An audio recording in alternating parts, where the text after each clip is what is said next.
سپاسی بسیار. تنیده یاد تو در تار و پودم، میهنی میهن.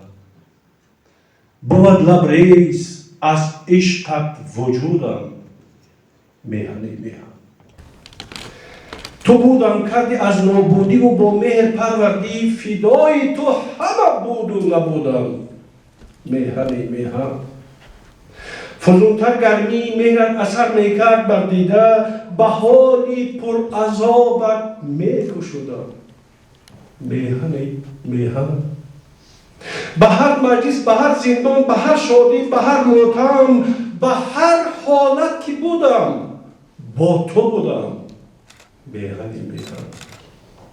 اگر مستم، اگر هوشیار، اگر خوابم، اگر بیدار، به سوی تو بود روی سجودم، میهنی میهن.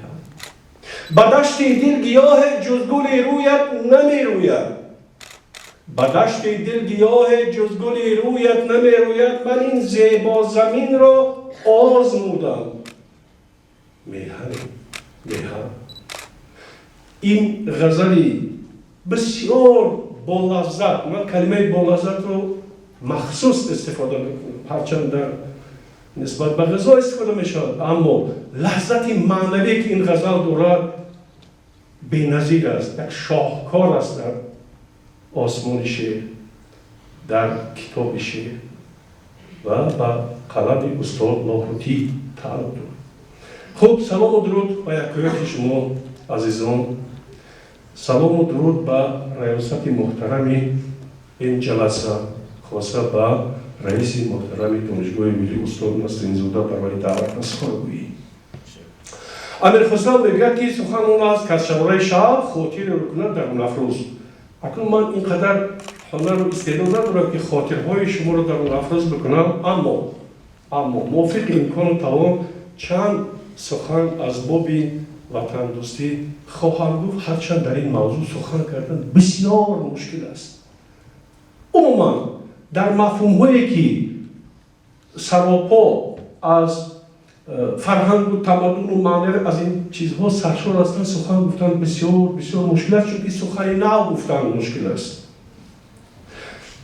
بنده لیف نیکولای تولستوی رو بسیار دوست می‌دارم، بسیار دوست می‌دارم، چون از ادبیات جهان درس می‌خوانم و این کسی که از نابغه‌های ادبیات جهان به شمار می‌رود و جایی می‌گوید که اگر چیزی می‌خواهی بگویی صمیمانه بگوی. و برای صمیمانه گفتن هر چیزی که به مغزت آمد آن رو بدون تحلیل به زبان بیاور. منم کوشش میکنم که یک دو جمله از همین طبق نصیحت همین استاد سخن بگویم. بعدا گرگ یک متفکر بزرگ اصل هفته پیش از میلاد دوره انتقه یک اونو سفیست میگفتن، حقوق شناسان میدونن این چیزا، سیاست شناسان میدونن این چیزا، سوفیستی میگفتن، سوفیست میگفتن.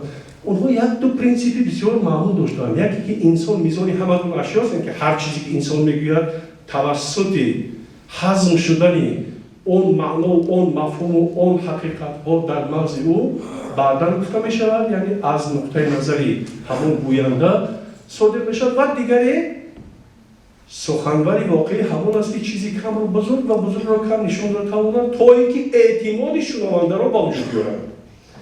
اکنون در مورد یکم درست، اما در مورد دوم ما از احتیاط استفاده میکنیم، چونکه هر چیزی که در باب وطن بگوییم خواه نخواه مبالغه خواهد شد و به مبالغه هم در باب وطن سخن گفتن امکان ندارد، چونکه هم مقدس است و هم خیلی مهم. مقدس بودنش همین که سر هر قدم، سر هر سخن، به هر دستاورد یا مشکل متوجه نشویم همین کلمه به زبان میآید، کلمه وطن، کلمه میهن.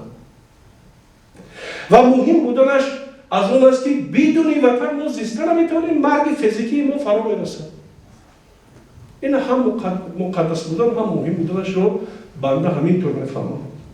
سخن رو ما از ارزش آغاز کردیم و معروضه من وطن ارزش والای ملی ندارد. پس باید طبق منطق بگویم که همین ارزش چی ارزش است وطن داریم. همین رو اگر ما با معنای همین اگر سرفهم برویم رشته حلقه سخنرانی برگشوده میشه. و ما گفتیم ارزش والای ملی با کلمه ملت این رو پیوند دادیم وطن رو. و درست است که دوست داشتنی وطن، حب الوطن بدون محبت داشتن به همون ملتی که به همین سرزمین داخل دارد بوده نمیتواند. همون ملتی که صاحب زبان، فرهنگ، عمیق‌های اجتماعی و تمدنی هستند. الان فرق فهم و درک وطن با مرور عصرها، زمانها، دوره‌ها، مرحله‌ها خیلی خیلی تغییر یافته است. در ابتدا در عهد انتیقه میگفتند که درباره وطن هر چند حکایت کنی کم از همون رمز کردن، تپیدن داشتن و غیره نمیشه. یعنی وطن یک مفهوم موهوم بود. بعدا این عقیده تغییر یافت. وطن رو با سازمان سیاسی و تشکیلات سیاسی که ما دولت میگیم پیوند دادن و گفتن که وقتی که شما وطن رو دوست می‌دارید باید دولت رو هم دوست بدارید، زیرا که همون دولت خودش همون چی است؟ وطن است. یعنی اینجا یک پیوندی اخلاق و چی شد؟ سیاست شد. اما با بعدتر این فهم و درک وطن دوستی رشد کرد و به خلاصه متفکران رسیدن که وطن والاتر از اینها همه است. یعنی یک سبستانسی روحی یا یک ابیکتی بالاتر از مادیات است، بالاتر از پیندارهای متریالی است. یعنی ابیکتی روحی و روانی است و بسیار مفهوم مرکب است. شما شاید پرسید چی مرکبی دارد؟ یک مثال میارم با همین اتفاق میکنم چون که وقتی ما بسیار بسیار کم است. بعد انقلاب سال 1917 در روسیه وقتی که بلشویک‌ها آمدن انقلاب شد، اونا تبدلات هم میگن بعضی متفکران، یعنی یک ساخت اجتماعی سیاسی تغییر یافت. همون وقت یک ایده کلان روشنفکران، یک ایده کلان تاجران، معلمان، نمیدونم فیلسوفان، هنرمندان و غیره و کسان اهل فرهنگ جلوی وطن کردن برفتن رو به غریبی نهادن، همچون پلیت امیگرانت یعنی فراران سیاسی شدن. اکنون توجه کنید دوستان عزیز، سال 1941 وقتی که آلمان فاشیستی با همون اتحاد شوروی هجوم کرد، اولین شده همون فراران سیاسی به خلاصه آمدن که به ارمه سرخ کمک کنند تا اینکه این استیلاگران چی شود؟ مغلوب شود، تا اینکه وطن به دست دشمن نرفته. شما تصور همین ضد که آدمانی که ضد بودن، آدمانی که مقابل همون ساخت سیاسی همون دولت بودن، بالعاقبت به همین خلاصه آمدن که باید متحدانه برای حمایت وطن دست پنجه نرم کنند. یعنی این تصور بسیار تصوری با مثال دیگر هم دارم، با همین اکتفا میکنم. اکنون این مسئله که وطن نه فقط مرادف دولت همچون تشکیلات سیاسی، نه فقط عمومیت ملی و تمدنی است، بلکه از این هم بالاتر یک سبستانسی روحی و روانی و معنوی است. یک چیز بسیار بسیار مقدس است که از این مقدستر ما دیگر ارزش نداریم. در سرحلقه، در پیشگام همه گونه ارزش است. الان چند ارزش رو من باید قیاس بکنم تا اینکه همین ارزش وطن معلوم شد.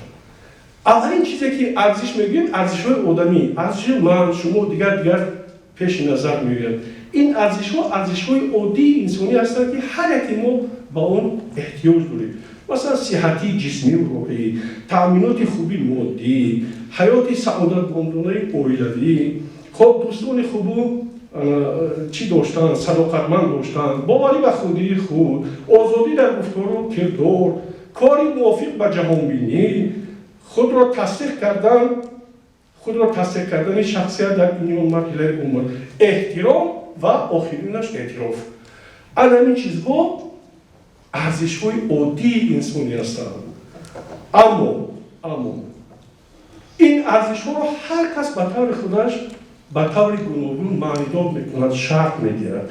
چرا این حالت به وجود می‌آید؟ چون که انسان سیستم سینرژیتیکی است. این دارد اموسیا دارد، قابلیت دارد، ملکت دارد، استعداد دارد، خاراکتر دارد. از روی همین 5 معیار انسان ها کلا از همدیگر فرق میکنند. آنچنان که در حقوق شناسی چی میگن؟ ایز شناسی میگن، چی میگن؟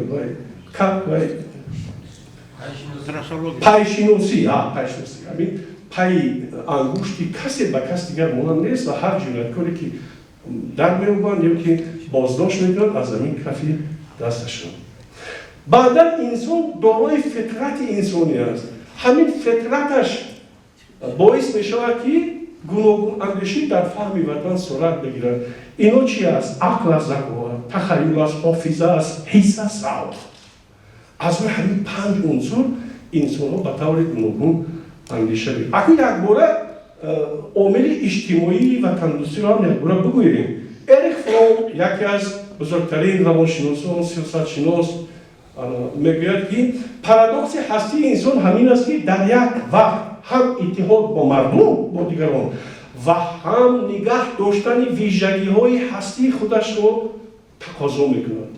یعنی انسان هم میخواهد که با جامعه یکسان باشد، هم میخواهد که هم خصوصیت‌های فردی خود را نگاه دارد. این دیگر چیز است. بعدا ارزش‌های اخلاقی است، کاتگوریش نیکی و بدی است. ارزش‌های دینی است، این کاتگوریش اعتقاد است. بعد ارزش استتیکی است که مقوله اصل علم، فرهنگ، هنر است. خلاصه این قسمت خلاصه وطن در سرحلقه همین ارزش‌هایی که ما نام بردیم قرار دارد. آمیخته همین ارزش هاست، یعنی ارزش والاترین است. آنچنان در مورد 5 کنستیتوسیون آمده است که حقوق و آزادی انسان ارزش عالی میباشد. این وطن هم میگوید ارزش عالی دارد. اگر وطن را از روی منطق اگر ما فهم و درک کنیم برای جوانان بسیار مهم است. خیلی خیلی عجیب مینماید. ما میگوییم خدمت وطن ضرور است، لازم است، مقدس است، واجب است. اما این قضیه مجهول است. مشخص بیانی نیست اینجا. اگر برای که همین مجهولیت رفع شود ما باید حداقل 2 قضیه معلوم رو بیاریم. اگر میاریم وطن ولی نعمت ماست، یعنی وطن اون مفهومی هست، اون جایی هست، اون مکانی هست، اون سرزمینی هست، اون نمیدونم کشوری هست که برای ما امکانات زیستن، نفس کشیدن، گوشت و نمو کردن، کار کردن، نان خوردن و غیره میدهد. یعنی ولی نعمت است. ولی نعمت که باشد جواب یا پاسخی ولی نعمت رو دادن شرط است. آنچنان که از یک کس قرض بگیرید، مثلا 1000 تومان او باید قرض رو بدهید گو. وقتی که تابوت رو میبرن اولین گپی که اون ملا میگه این از اون آدم اگر قرضدار باشد کشت برش باید اون فوراً علاج مسئله کنند. این چیز. بعد قضیه دومی معلومه که قضیه اولی مجبور رو رفع میکنند. خدمت هر ولی نعمت واجب است. اینا گفتیم. اکنون بعد که این 2 قضیه معلوم خلاصه میشود که خدمت وطن مادر چی است؟ واجب است، ضرور است، لازم است، ناگزیر است. این دیگر جای شک و شبهه دیگر نمیموند. ما وقتی که مثلا با شاگردان ما میخواییم وقتی که در جلسه ها برنامه میگیریم حتما از ما میپرسن که اون نمونه بیارید. من میخوام یک نمونه بسیار کوچک بیارم، نمونه عادی بیارم. همین نمونه عالی وطن‌دوستی ما در سیمای ابوالقاسم فردوسی حکیم توس مشاهده میکنیم. اول عامل‌هایش رو که چرا او وطن‌دوست بود. این نه که شاهنامه نوشت 120,000 مصرع نوشت، این نه که مثلا ارزش‌های والای گومانیستی جهانی رو در همین شاهنامه نگاست، این نه که تاریخ عجم را زنده کرد. نه سخن دیگر جاست، مسئله در دیگر جاست. آگاهی فردوسی از اون که ارزش‌های اصیل تاریخی و فرهنگی و ملی برباد می‌روند. 2 واقعه فردوسی بزرگ را به این کار مجبور کرد. یکم وقتی که اسکندریه رو ضبط کردن، بزرگترین کتابخانه را با فرمان خلیفه همون وقت عرب آتش زدن. صدها هزار نسخه های نادره که از تاریخ جهان، از تاریخ فرهنگ جهان بود، همه به کام آتش رفت. دوم، در رمان فردوسی ساتی موزه یک رمان بسیار جالب دارد. رمان فردوسی سال 1986 این رمان کتاب سال اعلان شد. در همونجا من افسوس که نآوردم اون کتابو، در همون یک باب دارد طاق کسری. طاق کسری نام دارد. او انوشیروان عادل، تیسفون، خرابه‌های مدائن، ساحل چپ دجله. فردوسی میرود همونجا. فردوسی بزرگ تصویر ببینید میرود همونجا. با ششگاهی شاهان اشکانی رو میبینم، شاهان ساسانی رو میبینم. دلش بو میزنم، اشک فراگیر میشه.